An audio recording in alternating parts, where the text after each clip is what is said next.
Hey guys, and welcome to another video. Today we're going to be talking about the art of edification, okay? The art of edification. Now, make sure you're taking notes. People only retain about 20% of the information they listen to. So if you take notes, you're going to be able to retain more and obviously look back at it again and retain even more information as you reread your notes. So, art of edification. Edification, guys, is a fundamental skill that you want to learn. They're building blocks to building your organization. And it doesn't matter if you're brand new or if you've been in the industry for a while, edification is a skill that you want to first develop before anything else, okay? Obviously, learning how to present the business and learning how to close people is a skill you do want to eventually learn. But if you're brand new and you still don't know how to close people, you still don't know how to present the business, or maybe you still don't have the results, or you still don't know how to trade, or whatever the case may be, with edification, you don't have to. Why? Because you're edifying the person that does. The person that you're going to be edifying does have the experience, they do have the knowledge, and automatically the person that you're going to edify has to have more experience, okay? So you're always going to be edifying a person with more experience. Now, when you're edifying, guys, you're taking the pressure off yourself. Okay, the people sometimes, they'll judge you by results and stuff like that. But if you properly edify, it's no longer about your results. It's going to be about the results of your leader, right? And like I said, there's always going to be someone that has experience, that knows what they're doing, and they have results. So when you're building the business, I think one of the two most important things to learn when you first get started is one, mastering the invite. In this next video, I'm going to break that down. I learned this invite method from Mr. Matthew Rosa, and with this method, he was actually able to fill a room with over 140 people within 60 minutes. Within 60 minutes. So I'm going to break that down for you guys in the next video. And the second thing you want to learn when you're brand new is edifying. Edifying, okay? Now, when it comes down to edification, okay, you're always going to want to not only edify, like once you get to a point where you start getting edified, you always want to edify back. Okay, you want to edify back. You want to edify that person that's edifying you back, because it builds trust. It builds a rapport. Now, you always want to be doing this. You don't want to just do this on your calls or anything like that. You want to do it at all times. On three-way calls, on Zoom calls, in live presentations, any chance that you get to edify, you always want to be edifying.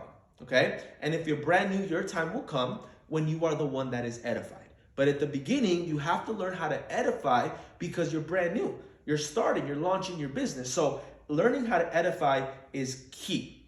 Okay? It's key. Why? Because edification is one of the most powerful methods of leverage. What's leverage? Leverage is to utilize something to its maximum advantage. Okay, leverage is to utilize something to its maximum advantage. So if you learn how to edify, you're going to learn to leverage in the most powerful way within your leaders that are helping you launch your business. Okay, so I said the word trust. Edification provides trust, and trust is very, very important, because when you have trust, you build rapport and you build relationships. And this business is about relationships, okay? This isn't just about, making a whole bunch of money and all that kind of stuff. No, this is about literally helping people better their life, okay? So you wanna edify correctly, you wanna build that trust, and you wanna teach people how to edify, okay? Because teaching leads to duplication, duplication leads to momentum, and momentum leads to the residuals that we want. If you guys don't edify correctly, the cause is going to start off a little bit rocky. It's going to start off a little bit difficult. It's going to be hard for your leader to deliver the message that needs to be delivered. So you want to get good at edification, because you're going to start the call good, and how the call always starts is always how it's going to end.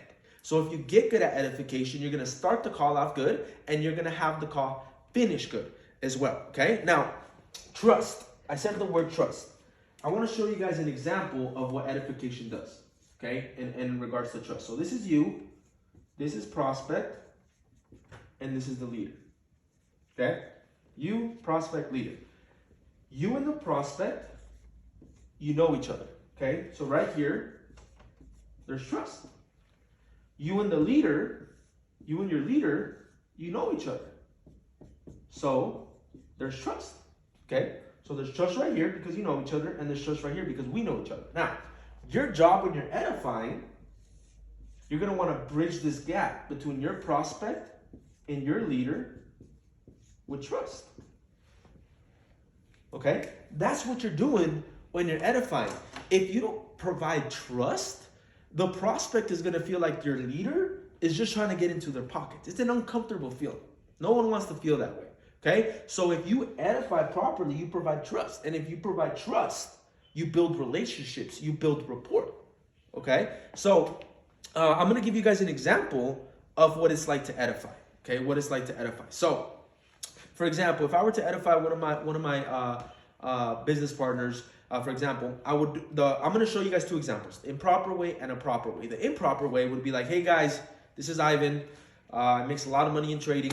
Very good at it. He could teach you something. Go ahead, Ivan. You know, that's not the way to edify. Proper edification would be like this. Hey guys, I want to introduce you guys to a gentleman that I've known for several years. Not only are we business partners, we're actually very close friends.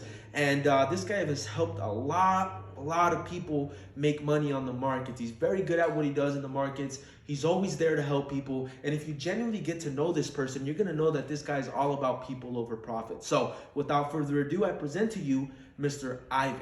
Okay, that's an example. Now, like I said, you always want to be edifying back. So, for example, if you do your launch call and people are on the call, and then after the call, you're going to want to call these people to figure out if they want to get started or not, right? You can utilize this to edify your leader with your prospect on a three-way call, right? So I just edified my leader, Ivan, to my prospect, but I'm also going to edify my prospect to my leader. How do I do that? Hey, Ivan, so listen, man, this is the guy I was telling you about. His name is Alex. This guy is very, very sharp, very motivated, very ambitious. He's always looking to help people in whatever way he can. He's actually already, learning about the markets. He's getting very good at trading. And I know he's going to be an essential asset in our project that we got going on. So guys, I'll let you guys get to it. Right there, I'm going to mute my phone and I'm going to shut up. I'm going to let my leader talk to my prospect. Okay. Now, if you know your leader's story, for example, I know my boy Ivan has retired his mom. So that's one thing I can add just to make it a little bit more sweeter when I'm edifying Ivan. Okay. I'm letting him know, you know what? This guy is retired his mom. He's always helping people. So you can kind of just modify it based on your leader. But you always want to edify the leader and you want to edify the prospect. Why? Because you don't want to make it to where, Ivan is up here and your prospect is down here. No, you want to keep them at the same level. You don't want to make your prospect feel like Ivan is above, and you don't want to make your prospect feel like they're above your leader, right? You always want to maintain it right here, okay? So that way when they talk, it's going to build that rapport, it's going to build that relationship, and it's going to help the close go a lot smoother, okay? Now, one of the main things you want to do when you're edifying your leader and you want to make sure your prospect remembers is that leader's story, okay? You want to make sure your prospect remembers your leader's story. Why is that? Because stories are relatable. And you're going to want to write this down, guys. This is powerful, powerful notes here. Stories are relatable. Once you can relate, you can further influence their life. Stories are relatable. And once you can relate, you can further influence that person's life. Those are the secrets to sales. I've taken a lot of sales courses. Some people don't really like doing sales, but that's essentially what they teach you. They teach you how to become an influence over people's decision or whether they buy your product or not. But this is different. This is different. But I'm trying to get you guys to understand something. You want to make sure your prospect remembers your leader's story because stories are relatable. And once someone can relate, they can influence that person's life. So guys, I hope you guys took notes. I hope you guys learned.